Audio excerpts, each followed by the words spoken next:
What I have here is a little gem. This is the new FujiFilm X-M5. It's tiny, mighty, and armed with so much tech, it could probably track my drone, my dog, and me at the same time. So let's dive in. At the heart of this little powerhouse is a 26.1 megapixel X-Trans 4 sensor, and it's paired with the X Processor 5, which is similar in the FujiFilm X-S20. Now that will give you subject detection from animal, human, birds, airplanes, motorcycles, bicycles, insects, drones, you name it, it'll track it. Now I've tested it and I must admit it works better than in my XS20. And definitely better than in my XT5, which is just a shocker. I'm hoping that the new firmware updates will fix that, because at the moment it's been unusable and I have been thinking about selling it. Weighing in at just 355 grams, and it's compact enough to slip into your jacket pocket, if I had one, the FujiFilm X-M5 is surprisingly solid in the hand. The buttons and knobs are clicky and satisfying, like the keyboard of your dreams. But let's talk about the grip. The grip is as slippery as a greased up eel, especially if you've got big hands. Thankfully, Small Rig has got you covered with some aftermarket ones. Links are in the description. The lack of weather sealing and only one SD card slot, and that's a UHS 1 type of card, means that you won't be shooting a wedding or your next blockbuster on one of these. But nonetheless, it may be a good backup camera. Up the top, you'll find a similar DSLR style PASM dial, similar to the one you'd find on the Fujifilm XS20 or the the XH2 model. My tongue's gone all twisted. It's functional and efficient, and packs a ton of features, especially at the price point. I mean, you can pick one of these up for only $800 US, or unfortunately in Australia, because of all the taxes and currency markups, we pay a whopping $1,449. There's also a dedicated record button and a shutter button, and if you're in video mode, I tend to use most of the time the shutter button itself, so I'll reprogram the little record button for something like auto white balance lock, where you can reprogram that for any other features that you may wish to have on the camera. I love the little joystick that they've put at the back. I mean, it doesn't have many function buttons as to use, but the joystick is an added bonus, and it's sort of similar to what you get in the X100 VI, the Fujifilm X100 VI. Which is better than the old school D-pad, which I find is a bit cumbersome to use, but it's all personal preference, I guess. Now you've also got these front and rear command dials, front here and a rear one on this one. And they're pretty handy to, especially in manual mode, you can use them as the aperture in the front or the shutter speed in the back, or you can, in all other modes, you can simply use the back one as the exposure compensation, but they're all fully customizable, so you can put whatever settings suit you and your shooting style. Now let's talk about the power button. Unlike the Fujifilm X100 VI, which I love, this one won't accidentally trip itself. It's quite tight, so it doesn't actually, with the 100 VI, I found it's just too loose. It just, whenever it's in my bag, it just comes on and drains my battery faster than I can say, where's my spare? Now, speaking of batteries, the XM5 uses the old NP126WS, I think, battery, and a lot of, if you're a Fuji fan, then you'll probably have a whole, like dozens of them lying around everywhere, so they'd be quite handy. I can understand why they didn't go with the larger battery that comes with the XT5, because of the small size of this little beast. It's just not viable. Before you get too excited and rush to the store and get yourself one of these beauties, I've got to bring you back to reality and let you know that there's no EVF. So basically, it's similar to its rivals like the Sony's ZV-E10 Mark II and the Panasonic Lumix S9. It lacks an EVF, so all you've got is this flippy screen, basically. So if you're a glasses wearer, it could be difficult.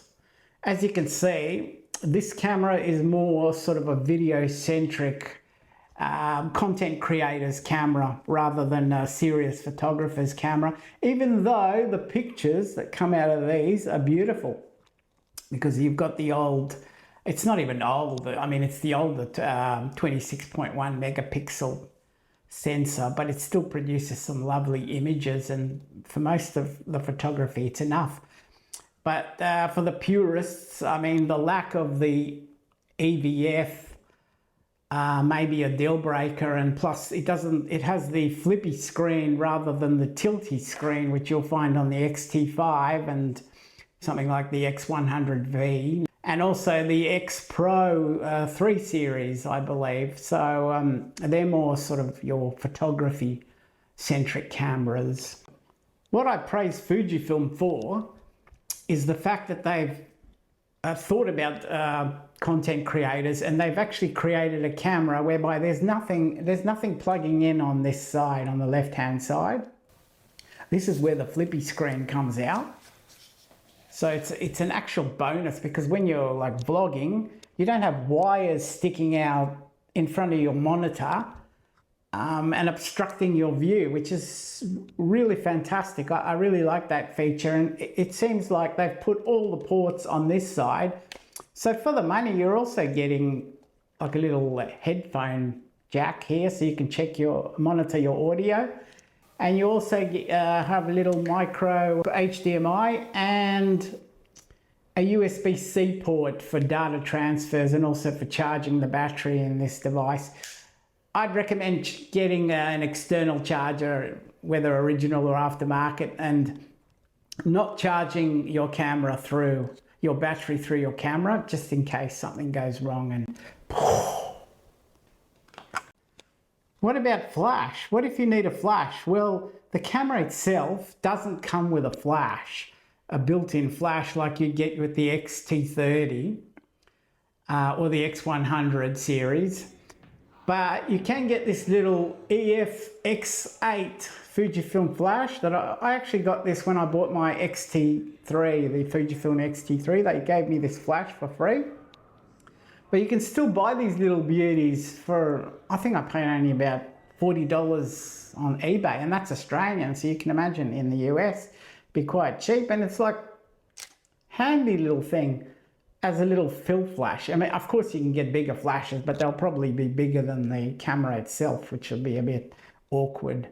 What about video? Well, I can't believe this, but this little beauty shoots at 6.2K in up to a maximum of 30 frames per second in glorious 422 10-bit color internally. And you also get 4K at 60 frames per second. As you can see in this chart, there's a slight crop when shooting 50 or 60 frames per second in 4K, depending on whether digital image stabilization is on or off.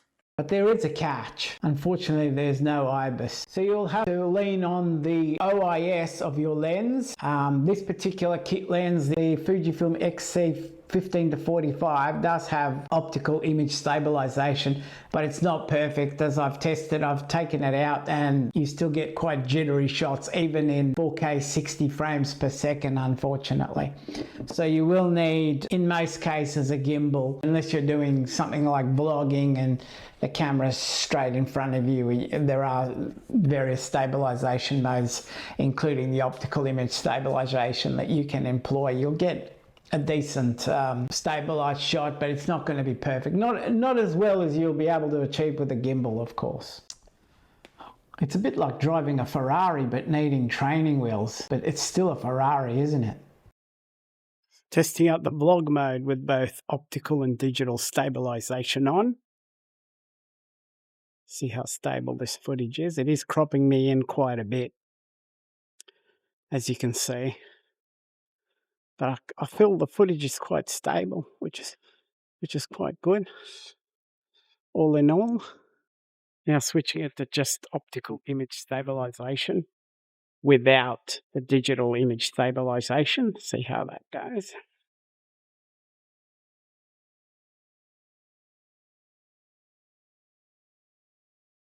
And finally, this is no stabilization at all. So I'm just hand holding. It's like what you do in vlog mode. And see how stable that is compared to the other modes. Now, film simulation lovers, Fujifilm has not forgotten about you. There are 20 of them on this little built-in dial. You either love it or you hate it. I found it quite useful because I mainly use the film simulations of the camera itself. I don't really enjoy using the baked-in recipes, because it's all a personal preference, but I find them a bit muddy. But I do enjoy using the film simulations when I'm shooting JPEGs, so it's a good little addition for me and those who prefer that sort of feature. It's great for those who don't have time to edit but still want their shots to scream pro photographer. Speaking of screaming, social media creators rejoice. The short movie mode lets you record vertical clips in 15, 30 and 60 seconds without tilting the camera. Plus there's a visible timer. TikTokers, your prayers have been answered. So this is the 15-second vertical video mode. It's vlog mode of the camera with optical image stabilization only.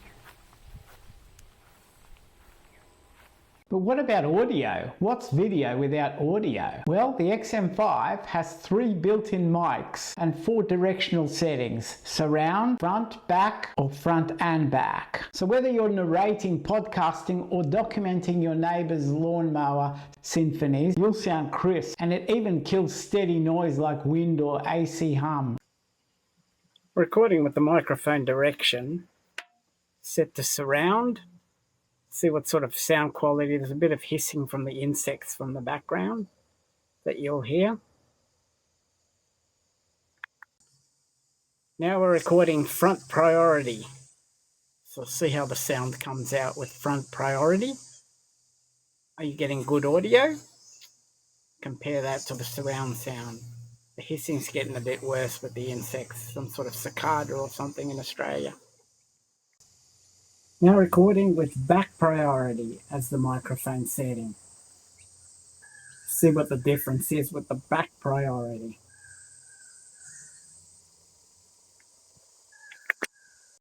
And now for the final setting, we're doing front and back priority. So it's not surround, it's just the back speaker and the front speaker that's working.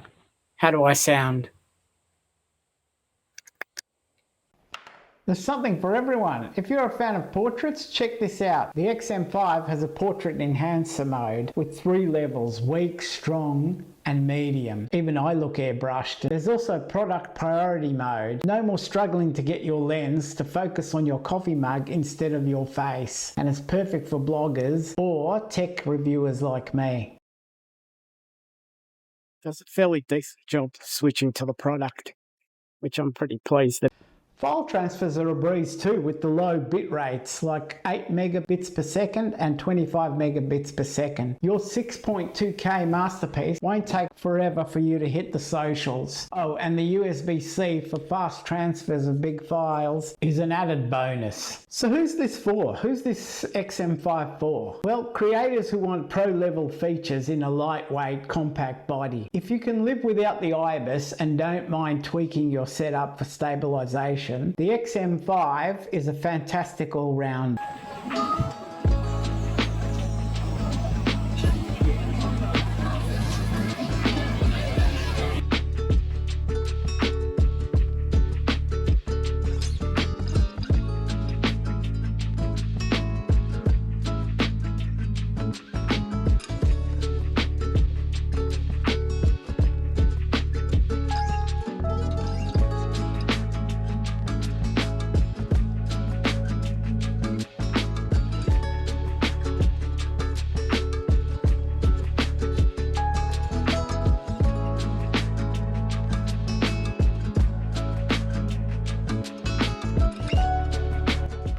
like, subscribe.